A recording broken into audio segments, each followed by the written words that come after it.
Hmm. Well, well, ladies and gentlemen. The sound that you didn't hear, but myself and Mr. Cook did, indicates that it is indeed time for another round of the CookieCast Podcast Network brings you the latest out NFL podcast. That is correct, ladies and gentlemen. It's NFL time. It's American football time. It's despite what certain people from the festive period would tell you, this is the most wonderful time of the year. Football season. Obviously, I've already mentioned him by name, but you will now get to hear his dulcet tones as not only am I here, I am joined by my co-host, the leader, the head honcho of the podcast network, Mr. Andrew Cook. How are you this week, sir? I think my favourite phrase at the weekend's football was that football weather has hit the middle of the country, as I'm pretty sure it was raining in all games. My favourite was where they mentioned, oh, the snow's cleared now. I was like, snow? The fuck? Obviously, remember, they are in a different country and they have very different weather climates in very different places. So, yeah, snow being a thing. I think it was raining just across the entire country. So yeah, football weather, football time. This is that.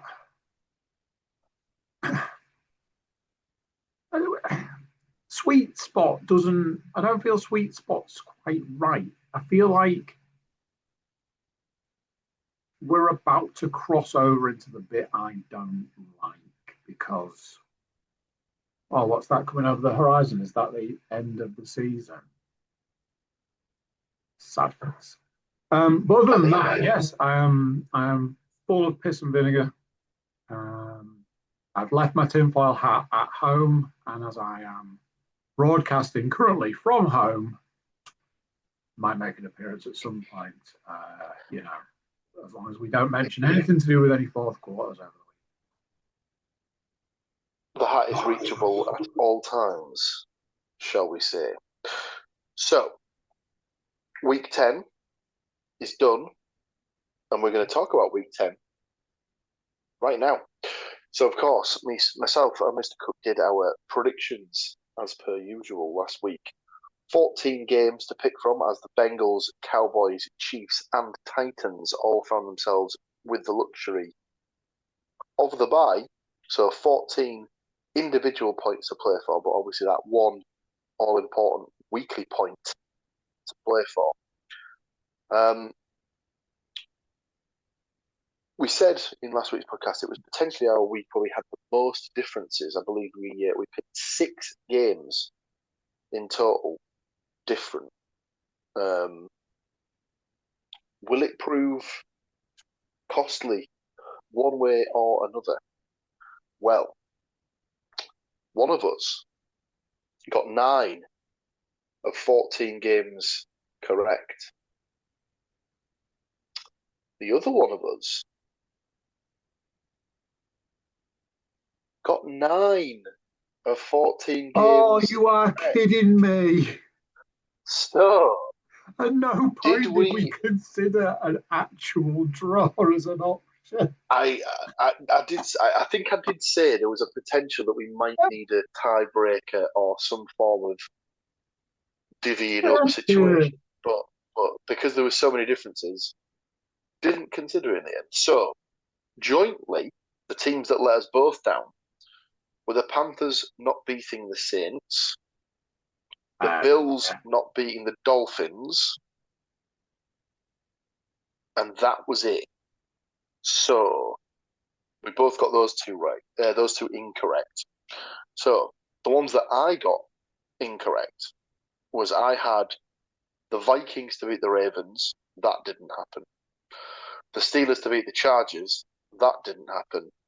And the Packers to beat the Eagles. That also didn't happen. The other 3 teams that let Andrew down were the Jaguars to beat the Texans, which didn't happen, although it almost certainly should have done.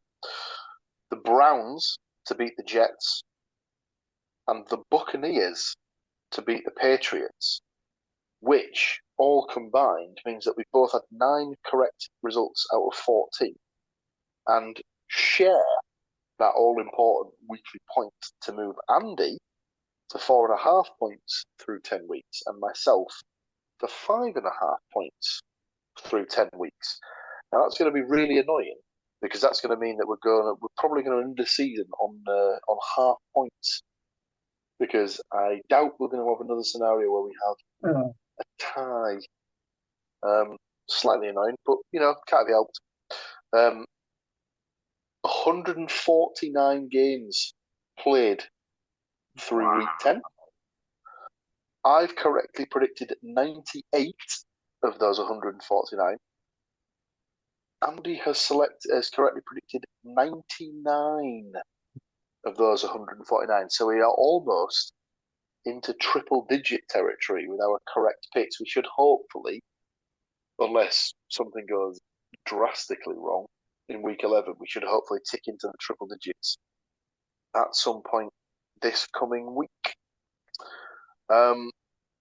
Side bet wise, we came into this week with a gap of 4 points. Andy was 23 from a possible 36. I was 27 from a possible 36. And I believe Mr. Cook potentially took the first pick this week. I'd have to go back and look, but I will just go through the fact that Mr. Cook made 4 selections. I made 4 selections. And he didn't start well with his pick of the Bills to beat the Dolphins. That was my fear. That was my fear when I saw that game. I was like, I'll have definitely picked Bills. I think we've said it before that divisional games seem to do weird things to some teams. And it always seems to be that you get 1 or 2 strange results a season, I would say, when it comes to divisional games. However, you did back it up by picking the Lions to beat the Commanders, the Eagles to beat the Packers, and the Broncos to beat the Raiders. So you bagged yourself 3 from a possible 4 to move yourself on to 26 from a possible 40. Not bad. And I opened in exactly the same fashion as you did, as I'd taken the Carolina Panthers to beat the New Orleans Saints. Oh dear, indeed. So, not off to a great start. Could I redeem it with my 3 remaining picks? Well, my first one was looking like it was dead in the water at one point, as I had the Bears to beat the Giants, but they did manage to pull it round in the end and get the win. I had the Seahawks to beat the Cardinals, which never looked like it was in danger, as I believe they were 35 points up within the first quarter and a half. That game was monstrous. That was some classic Seahawk football, that was. They dominated that game. Oh, yes.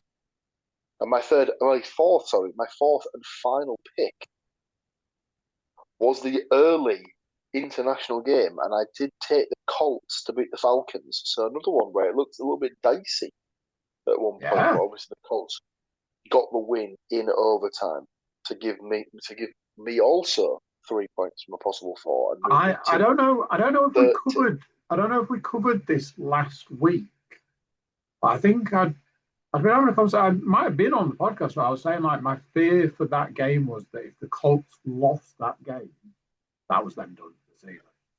I think I may have mentioned it last week. I had this fear that because they'd had a loss, having had such a strong start and sort of going into that midway point, and then they then had that loss, I was like, crack might be starting to show. They needed a win to keep up the momentum. A loss would have potentially started a different sort of momentum. So I was glad that they did bring it back at the end. I will probably be keeping an eye on them this week just to see how we get on. Well, not to flash forward too much, but unfortunately, you won't be able to keep an eye on the Colts this week. But they're on a More of bye. that to come. They're on a bye. So, yes, that moves me to a possible 30. Sorry, 30 from a possible 40. So Good that just going. leaves the side bet, not the side bet, the bankers and outsiders picks to go through. So going into last week, I believe I had a it suspicion was we Mr. might have been on for money this week. Well, we're always on for money, Mr. Cook. We're always on for money. Yeah, but like actually, we were close to winning actual real money at one point, weren't we? Well, not quite, Ah, well, as unfortunately your outsider for the Bills. was the Raiders to beat the Broncos in the Thursday night football. Now that finished 10-7 to the Broncos. Some would say barn burner. 3 scores in the entire game. Oh, good lord. So we were behind the 8 ball, sadly, in the fact that our bet was already broken by the time it came on to the Sunday games. Andy's banker pick was indeed the Buffalo Bills to beat the Miami Dolphins. So not a great week for Mr. Cook. I did bring some form of respectability. Respectability. Did you get that? Um, I did pick the Bears as my banker, and they did beat the Giants. And my outsider of the Patriots to beat the Buccaneers also came in. So we We've were just got to get it lined up. We would need a week we where were I fifty get it. fifty. Yeah. Exactly. 50-50. We're getting closer, but we're also getting further away at the same time. So so that's our week 10. That's our week 10 game breakdown from this perspective. But we do have week 10's stats to now dish through. So I'll pass you back to Mr. Cook to get us started on week 10 stats. The stats hit the mailbox early today, which I always feel more comfortable with. I don't like a 6 o'clock stat drop. I like a 2:31 p.m. stat. So I felt comfortable. I felt okay. That was probably where that ended because as I sent Paul his stats and went, wait, is that one stat? As I just kept scrolling and scrolling and scrolling, and I had to go back and check what I'd sent because I was like, no, that's got to be like 2 or 3 stats. But no, I almost feel like I should apologize to you for the absolute monster that's in there. Anyway, this ain't getting the baby bath. So this is the week 10 stats for the NFL 2025 season. He's back, ladies and gents. Credit to Nate Davis of USA Today. Yay. Thank you, Nate. But I think really the stat mistress, he gets the bigger slice of the credit pie because she does all the heavy lifting. Number one, not a great way to. I mean, it is in some ways a great way to start, but it's the New York Jets have now won 2 consecutive games. Yay! Who started the 2025 season with 0-7. With an 0-7 record that rendered them the final team to break into the win column. New York Jets prevailed Sunday despite only 6 players catching a pass. None of them gaining more than 5 yards, save Hall, but hey, they beat Cleveland.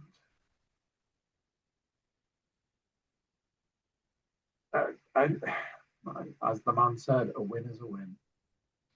Number 2, the New Orleans Saints also won their second game of the season, stunning the Carolina Panthers 17-7 in Charlotte. Yikes. Tyler Shu became the first safe rookie quarterback credited with a win since Dave Wilson in 1981. Seems like Yeah, I perhaps. think for some, Good. sorry, just I think it's pronounced shook in sort of like a weird, even though it's pronounced, you'd think it might be shuff, but I think it's actually pronounced shook. It doesn't make any sense whatsoever. Well, shit on me. Mm-hmm. Seems like perhaps the Panthers, though they didn't actually lose any ground in the NFC South despite the loss, should focus more on their offense and less on touchdown celebrations. Lols. Number 3. The Miami Dolphins snapped a 7-game losing streak to the perennial AFC East champion, Buffalo Bills. With a 30-13 upset in South Florida, the Dolphins are now 3-7. Miami running back Devontae Arcane eclipsed 200 yards from scrimmage for the second time in his career, putting 225 and 2 touchdowns on Buffalo's porous run defense. I genuinely think that I could do an hour podcast on that game. For everything I've said about the Buffalo Bills this season, and if ever you want to put the tinfoil hat on and talk about what the Buffalo Bills looked like at the weekend going up against the Miami Dolphins, I'd love a count, I'd love a tally of the number of dropped passes in that game. Let's not forget, ladies and gents, these are the highest rated NFL level football players in the country. Yeah, apparently catching a ball, not on their list of things to put on a CV. Sorry, that's harsh. Catching a ball and keeping hold of it, let's say. Oh, fuck me. Number 4. The Minnesota Vikings logged 13 penalties for 102 yards in defeat, which also included 3 turnovers. The Baltimore Ravens, who prevailed in the Twin Cities for their 3rd consecutive win, were only too glad to capitalize on those mistakes as they continue to capitalize with far healthier roster at their disposal.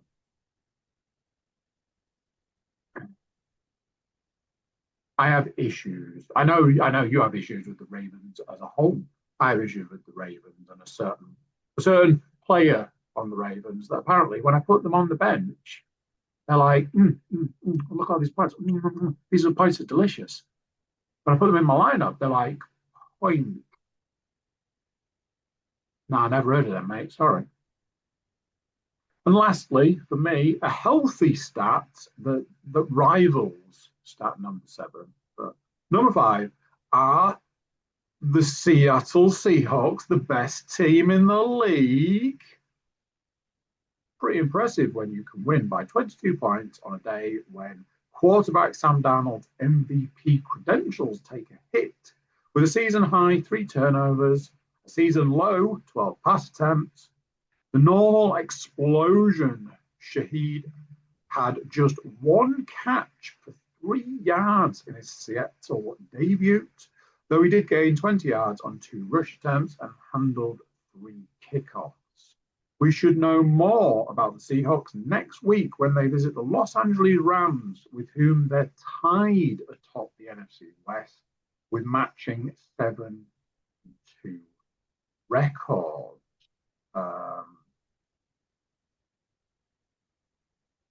No secret, I like the Seahawks. The Seahawks has been one of my teams for many years at this point in time. I said that they were potentially using some kind of fly under the radar system to get where they are at this point in time. And that game, as we've already mentioned, was an absolute worldie. As that stat says, they are going to come up against tough competition this week. And honestly, this is for me the first game where I think we might see whether it's been a little bit of luck up to this point, whether they are genuinely playing as well as they suggested this week, or what the rest of the season might look like for them. My biggest issue with the Seahawks at the moment is, let's say they get to the playoffs. How many weeks of the playoffs would you predict them getting through? Because we can probably guess which other teams are going into the playoffs at this point of the season. And yikes, there's some proper world beaters in that list.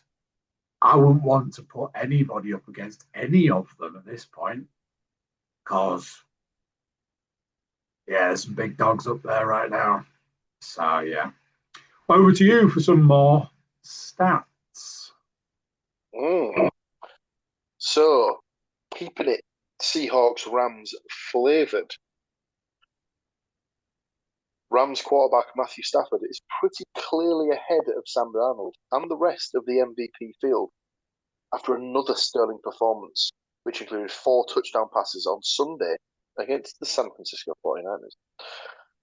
Sunday, Stafford became the first player in league history with at least 4 touchdown passes, but no interceptions in 3 consecutive games.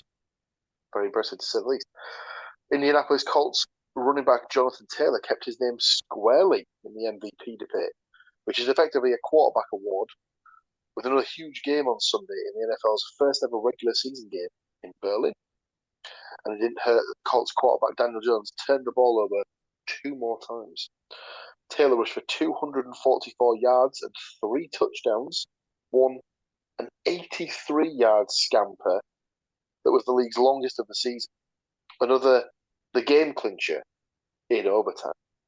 Taylor overtook Hall of Famer Ed Gerrin James for the most rushing touchdowns in franchise history. He had 66. He also became the 4th player in NFL annals with at least 3 touchdowns in 5 games during a single season. All-time greats LaDainian Tomlinson, Marshall Faulk, and Chuck Foreman being the others. The New England Patriots beat the Tampa Bay Buccaneers 28-23, prevailing in the Tom Brady Bowl. The Pats, who already beat the struggling Bills earlier this season, also opened up a 1.5 game lead in the AFC East, whilst keeping pace with the Colts and the Denver Broncos atop conference standings. And the final stat that I have, if the season ended today, it doesn't. The number 1 seeds in either conference would be the Indianapolis Colts and the Philadelphia Eagles. I watched the Eagles Packers game. I always get weird with low scoring finishes. I've always said that there is a scope, especially when it comes down to like Super Bowl time. I always say there is a scope for the highest scoring game of the season versus the lowest scoring game of the season. Those are the 2 things that I will accept. So when you have a low scoring game, you go, okay. What you've got there is 2 teams that are absolutely on it, or, as we know, absolutely terrible. So those are your options. I don't think I felt that both teams were terrible. I think I've sort of alluded somewhat, nay, outright said, I don't want to see the Eagles at the Super Bowl this year. I'd rather not.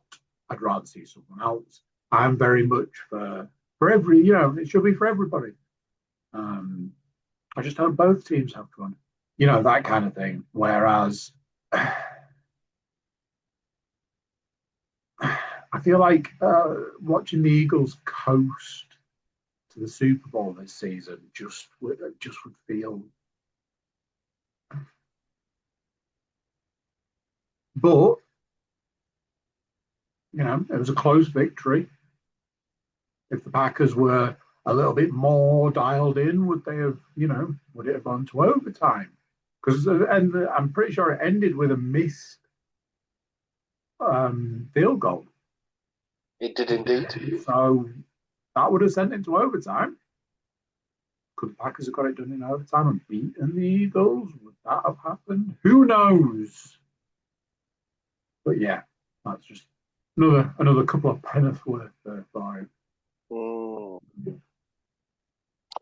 But what that does do is that brings us to a lovely natural end to week 10's discussion, which means we can now place that in another box, stick it on the shelf alongside weeks 1 through 9 of the 2025 season and move forward to week 11.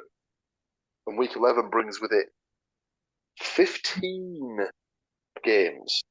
Just the two teams on bye this week, the aforementioned Indianapolis Colts and the just finding some form New Orleans Saints. So sadly, the Saints can't be picked to lose horrendously this weekend, which is very much a shame, as it's normally a nice, straightforward pick. So, myself and Mr. Cook have made our selections for Week 11. They are in the book in front of me right here.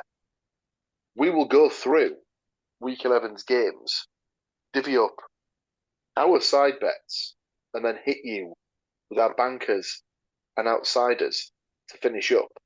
But before we do any of that, we are going to step away momentarily, take a very short break, maybe get some more drinks, and we will be right back to discuss Week 11 football.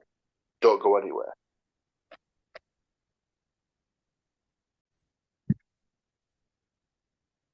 And just like that, I timed my swallow impeccably.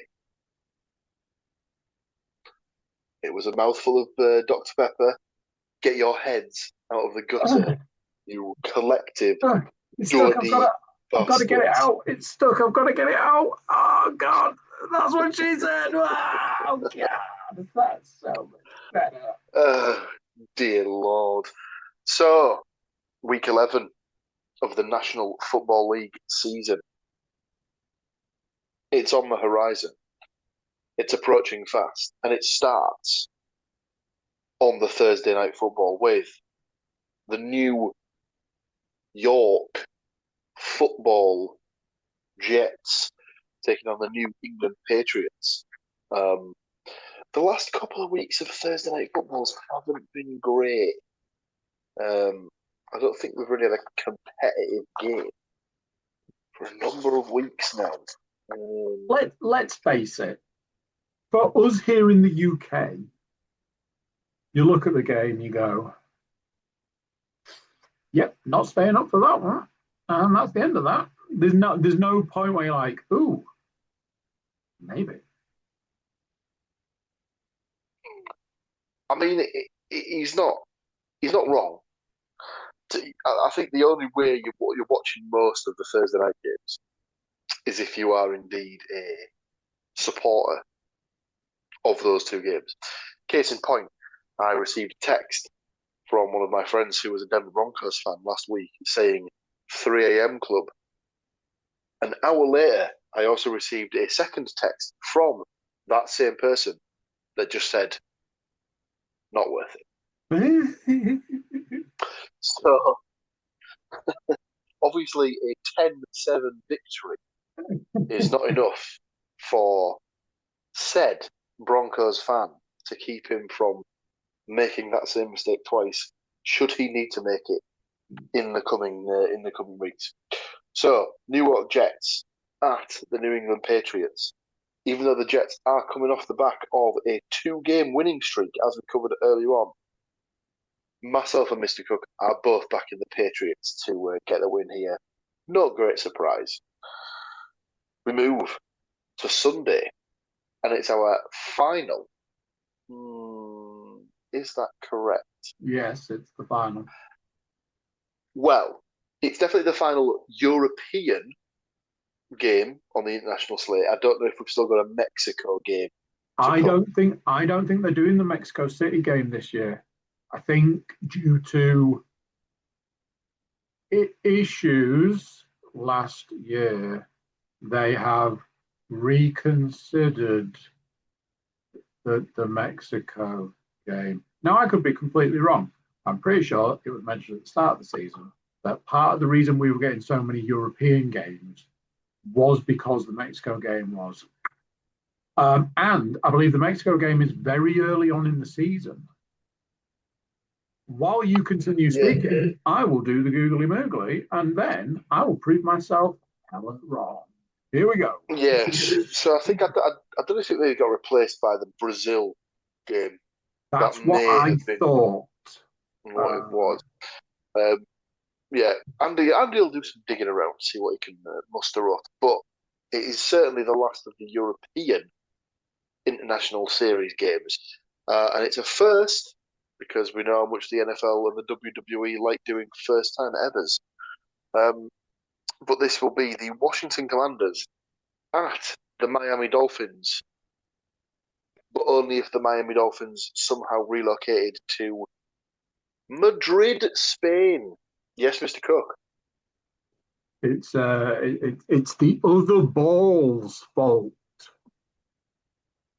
It's the round ball's fault because the commitment aligns with Azteca's planned reopening ahead of the 2026 FIFA World Cup. Mexico City officially had said that the revamped stadium will be ready in early 2026 following a multi-year overhaul to meet FIFA standards. That construction forced the NFL to pause its Mexico games from 2023 through to 2025. Apparently, Roger Goodell confirms NFL to return to Mexico City in 2026. So that's the excuse they go with because I don't believe that was the reason that was said last year, but we wouldn't want to offend anybody. Would we? Would we ever? So, yes, Washington Commanders, Miami Dolphins, Madrid. This one will be played at the Santiago Bernabeu, which is the home of Real Madrid. And I believe this is, well, obviously it's the first game being played in Madrid, but this will be the first. This will be the first time that Madrid's had to use their similar to Tottenham Hotspur's stadium. I believe they've installed this retractable pitch system similar to what Tottenham have got. So it'll be the first time seeing that particular surface in action. Um, let's be honest, not the best of games that could have been sent over as part of the international series. I think if Jaden Daniels was playing and Tua was at a much higher level, this game would be a little bit more entertaining, shall we say?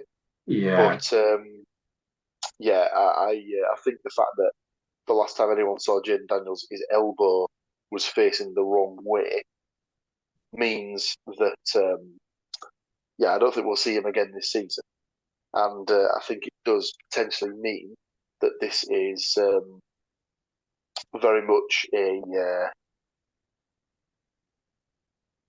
easy game, shall we say, for the Dolphins. Obviously, it's not, no game in the NFL is easy, but you could argue that this is one that the Dolphins should feel fairly confident they should be able to get the win. It is it's officially going down as a home game for the Dolphins, but obviously it's taking place in Madrid, so we'll see what happens. But either way, myself and Mr. Cook both back the Dolphins to get the win here. So obviously, massive Commanders win incoming. Let's just put it that way. I So that I think on the pickums there was quite a bit of divided opinion about this game. To be fair, Marcus Mariota's not exactly a terrible backup quarterback. He's He's a played very, he's a well perfectly, when he's been in. He's played well. absolutely, he's a perfectly competent starter. So he can maintain an offense. He can do that perfectly fine. So yeah, watch his space. It might be a better game than we think. It's just a case of like if Jaden Daniels had played, it would be much better. We move on to the 6 p.m. slate of games, and the first of which sees the Carolina Panthers taking on the Atlanta Falcons. And it's our first difference of opinion game of the week, ladies and gentlemen. I've backed the Panthers. Mr. Cook has backed the Falcons. One of us is going to be right, unless, of course, we get a So, tie. this was another one that I believe there was a difference of opinion on the Pickums. Um, I think the Panthers Panthers have got the better record, but I believe we're not the higher percentage on the Pickums. Um, and obviously, we all know my opinion of Panthers, so I was like that. Oh, it won't go down. It won't go down. So,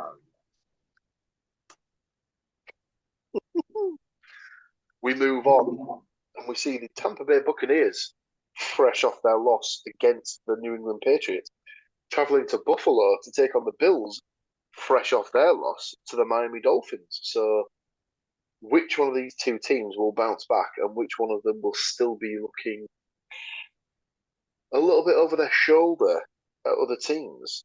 Well, myself and Mr. Cook are both backing the Buffalo Bills to get the win here. Um, I think it's more important that the Bills get the win there than the Bucks, and the Bucks have got a little bit of a cushion at the top of the NFC South. The Panthers are probably the closest team to them in that regard. So we'll see. Bills at home, off the back of a loss. I feel fairly confident the Bills will get the win there. yeah. Next up, we have the Chargers at the Jacksonville Jaguars, and again, it's another difference of opinion here. I've gone with the Jaguars to get the win in this one, whereas Mr. Cook has taken the Chargers. We have the Chicago Bears at the Minnesota Vikings, and it's another difference of opinion game. I've gone with the Bears. Mr. Cook has gone with the Vikings on that one. We see the Green Bay Packers, fresh off the back of two losses, both at home, travelling to New York to take on the Giants, and both myself and Mr. Cook are obviously back in the pack to get things right here. We've both gone for a Packers win. The Cincinnati Bengals go to Pittsburgh to take on the Steelers, and both of us have picked the Steelers to get the result there.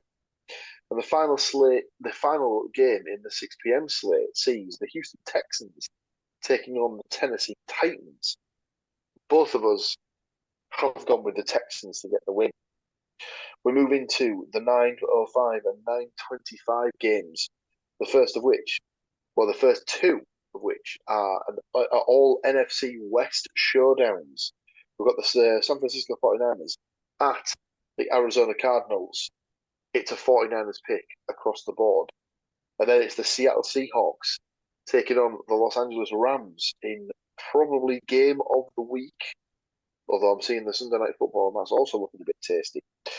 So Seahawks at Rams, even though we did say slightly earlier in the evening that the Seahawks were looking particularly good at the moment, we have both gone with the home field advantage and gone with the Rams to get the win here. It's another. In fact, all of the 9 o'clock and 9:25 games are all inter-conference, inter-divisional matchups. As we see the Baltimore Ravens taking on the Cleveland Browns. Even though it's in Cleveland, we've both backed the Ravens to get the result. And the Kansas City Chiefs are going to Denver to take on the Broncos. Now, even though the Broncos are at home and probably will be favoured, both myself and Mr. Cook have backed the Chiefs. The only reason I've picked the Chiefs is mainly because if they were to lose this one against the Broncos, I think they'd be 4.4 games back and having lost at least one. So they'd effectively be 5, if not 6 games behind them in the race for the playoffs. Um, I just don't think that Andy Reid will let that happen, personally.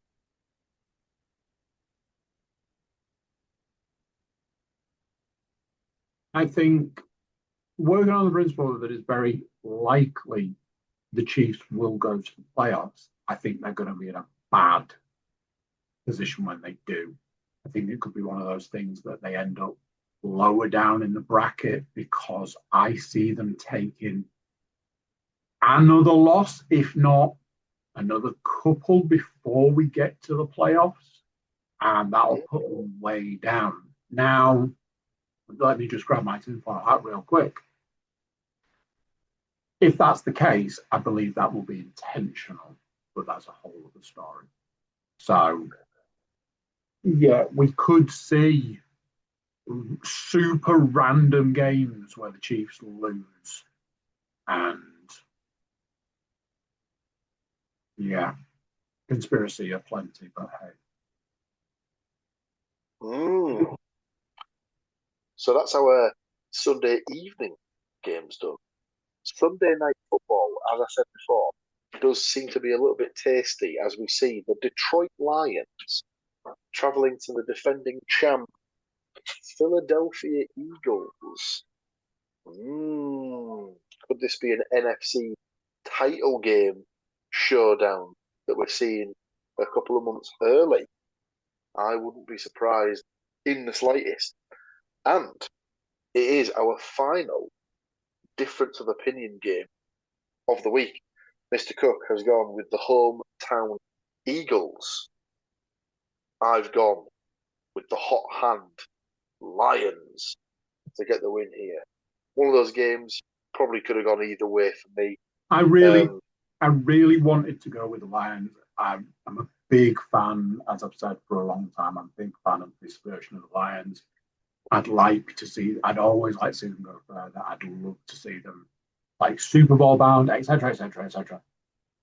I feel that whatever is going on with the Eagles at the moment, we're not going to see what is actually the end game until it's potentially too late for other teams. And I feel that unfortunately the Lions are going to suffer in this game for whatever it is that the plan is for the Eagles.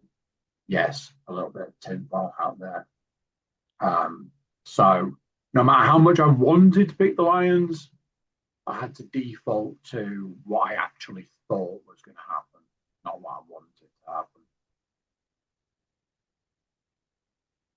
I think that's fair enough. I think as well with this one, I think the Lions have already had a couple of losses, so I think this is one of those ones where they kind of need to put a bit of a marker down and show that they're in to play.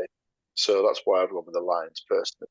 And we finish out the week with the Monday Night Football, which sees the Dallas Cowboys traveling to the desert to take on the Las Vegas Raiders. Um, Another one that could have been a bit of a 50-50 toss-up for me, but we've both gone with the Cowboys on this one. I Can't see think it being a game for the ages, let's put it that way. can see it being one of the dullest games for the ages. I think you've got that one, technically one game difference that probably makes a difference. 88% of picks, as far as Pickens is concerned, for the Cowboys. The Raiders just can't seem to really get it done anywhere. The Cowboys are the Cowboys on their best day. They are a world beater. On their worst day, they could lose to the Jets heavily. Like the Jets could win by 40 points because the Cowboys were like, we forgot how to play football this week. Oh, silly us. Yeah, can't disagree with it. So that is 15 picks apiece done and dusted, which brings us on to the side bet for week 11. Now, obviously, as we discussed earlier, Mr. Cook found himself 4 points behind in the standings. So it goes over to him again to decide whether he wants the first pick or if he wants to have me pick first, if he can then swoop in with the next two. Got this weird thing at the moment where I kind of like the two picks, but obviously FOMO. I don't want to miss that tasty, tasty morsel that lies in the first pick. If there's a super obvious one, I might go first. Otherwise, if it's like we didn't mention anything about the Giants firing their head coach. Interesting choice. I think there's been a lot of pushback on it.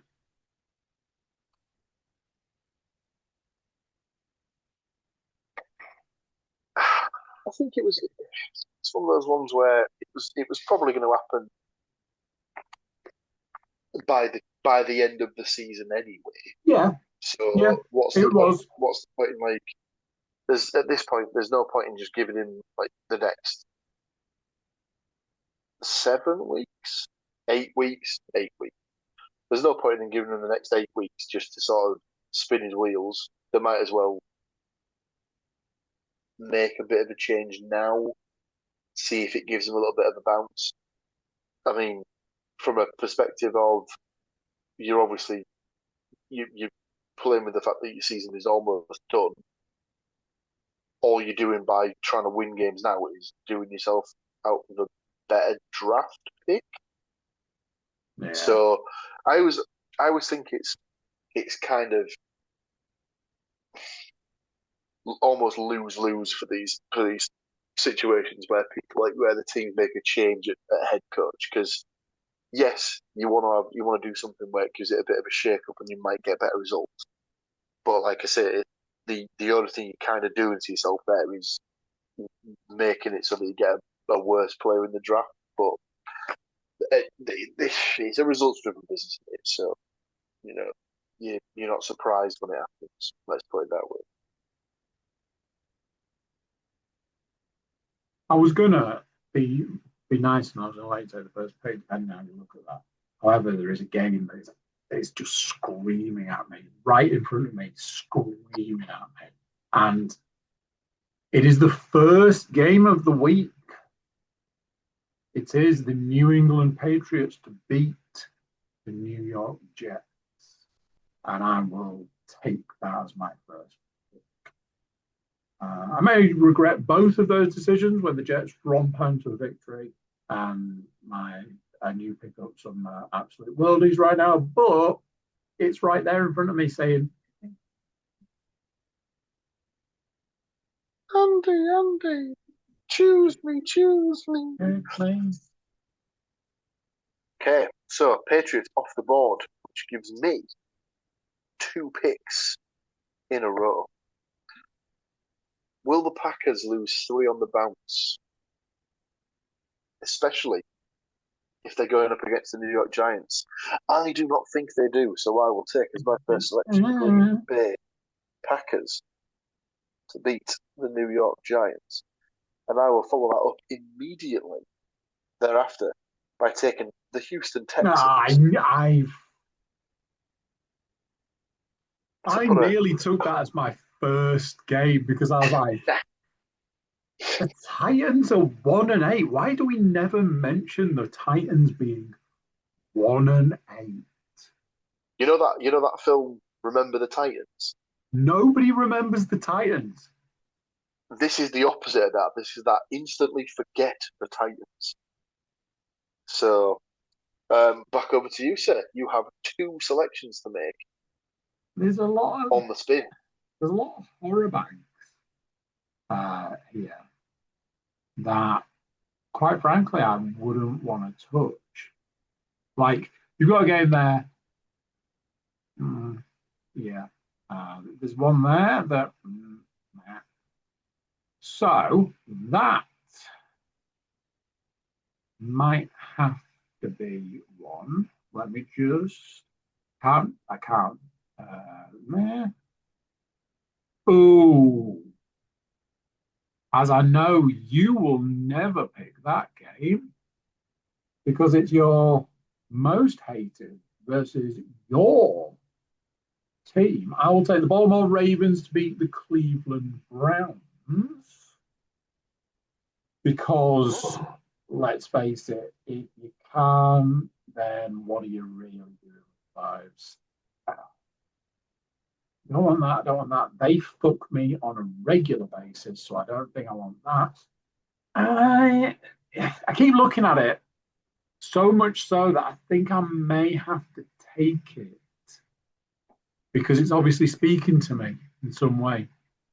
I will take the Pittsburgh Steelers to beat the Cincinnati Bungles. They're close. Um, pitching a 10 on a 5-4 team seems a bit risky, but they are going up against a 3-6. Just the Bengals without Joe Burrows. Yeah, yeah. I'm not a big fan of teams that can't survive through a our quarterback got injured, our season is over. It's like, no, your quarterback got injured, put your backup in and move on. Oh, no, no, that's not for us, thank you. Right, fine, whatever. Back to you. There's my two to close us out. Now, I'm not going to lie, the Steelers was one that I was looking at taking when I took the Texans. Mm, So I'm a little bit disappointed there. So, I'll go for the Dolphins yeah, to beat the Commanders I felt I in couldn't Madrid. pick the Dolphins to beat the Commanders because I picked the Commanders to beat the Dolphins in the selection. I was like, that would be a little cheeky. So I'll go with the Dolphins to beat the Commanders, and there's my final pick. I'll go with the San Francisco 49ers to beat the Arizona Cardinals. I know it's a weird one for me, but I think just on paper, I'm, I'm leaving. on paper, it makes the most sense. Plus, some of the other games that are there just look hideous. So, yeah, you have free reign of the remaining 8 matchups to pick from. Are the Chiefs still on the ball? Mm-hmm. It's in Denver. That's all I'll say. Oh, not like that. And of the two, the Broncos are the in some ways much better team if you purely go by the numbers. I can't, I can't.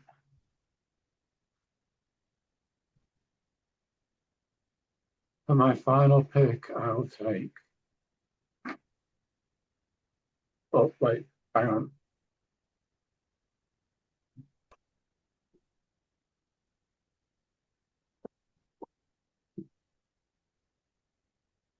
The Dallas Cowboys to beat the Las Vegas Raiders. Oh my god. Oh, oh. That one's gonna fuck me right royally. That one there is gonna fuck me over. That one is like, sorry, what did you say? The team that you absolutely dunk on the most, going up against a heavily losing team. Yeah.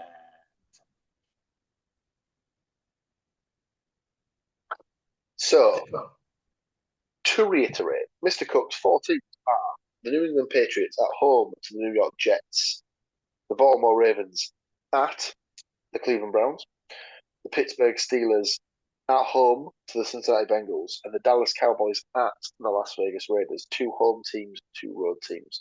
I have got the Packers at the New York Giants, the Texans at the Tennessee Titans, the Miami Dolphins at home to the Commanders, obviously not at home, they're in Madrid, And the San Francisco 49ers on the road against the Arizona Cardinals. So technically, I've got one home team and three road teams. But of course, my one home team isn't even playing in their own country. So that is all of our Week 11 bets and side bets done. That just leaves us with our bankers and outsiders that we picked this week. Now, it was my turn and my honours to have the full selection of games to pick for my bankers and outsiders this week. So, for my banker, I have indeed picked the 8-13 Miami Dolphins against the Washington Commanders. And my outsider pick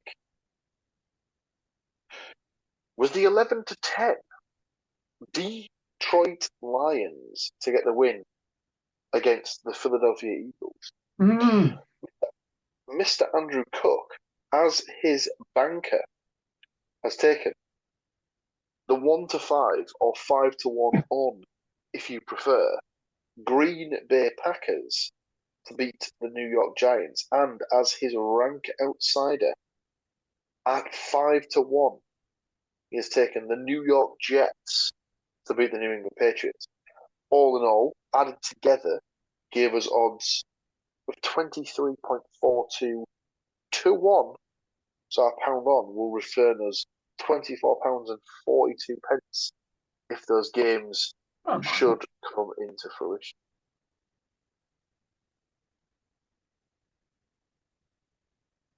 Yeah, I'm all right with that. I feel like this could be the week. I'd like to see us get one this season. It's been been a very choppy season with some mixed games, so we could land on it just by accident. You would like to think that at some point between now and the start and the end of the season, we hit on at least one. I can only presume that torrential downpour that was just here 5 minutes ago has now reached your house. Wow. Torrential, to say the least. I had to have Biblical my first, in proportions. I had to have my first, should have been an outdoor, but was an indoor run today because, holy smokes, it was a coming down this morning. So, yes, there was a need for some treadmilling. Anyway, there we go. Take us out. Take us home. The book is closed for another week. All that's left for us to say is thank you. Well, from me to Mr. Cook, thank you for going through week 10 and looking forward to week 11. Our next thank you is, of course, to you, the listeners, the watchers, for joining us to listen and watch us talking about week 10 and looking forward to week 11. If you're new around here, if you've just stumbled across this show for the first time, obviously welcome on in. We're very happy that you found us. If you've got other passions in your life, such as, let's say, football or wrestling or Formula One or guys just rambling, then we've got you covered here at the CookieCast Podcast Network. All of those things are available on the network. So, plenty in the back catalogue. What's the magic number of total podcasts we're up to so far, Mr. Cook?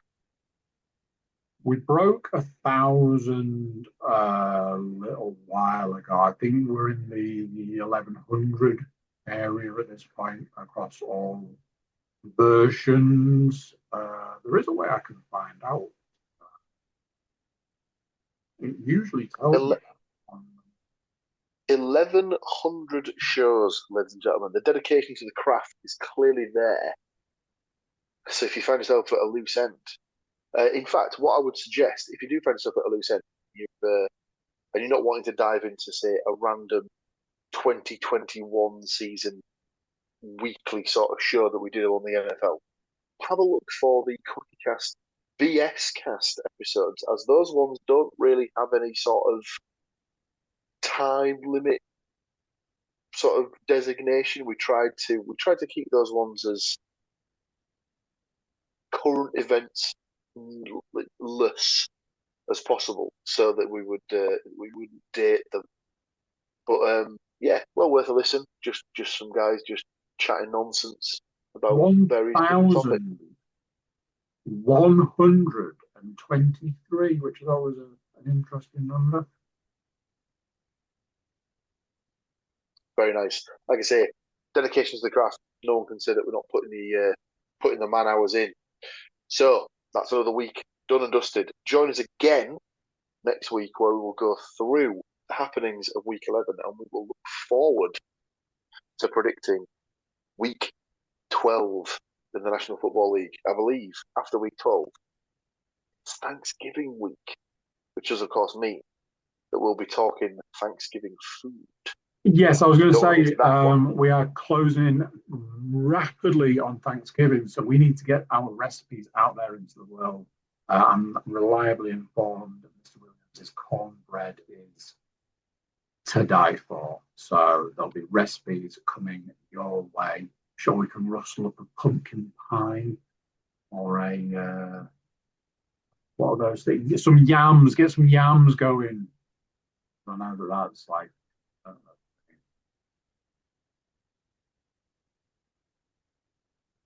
But yes, join us next week for more. Until then, it's goodbye from me. It's goodbye from this guy. And we will see you all next week.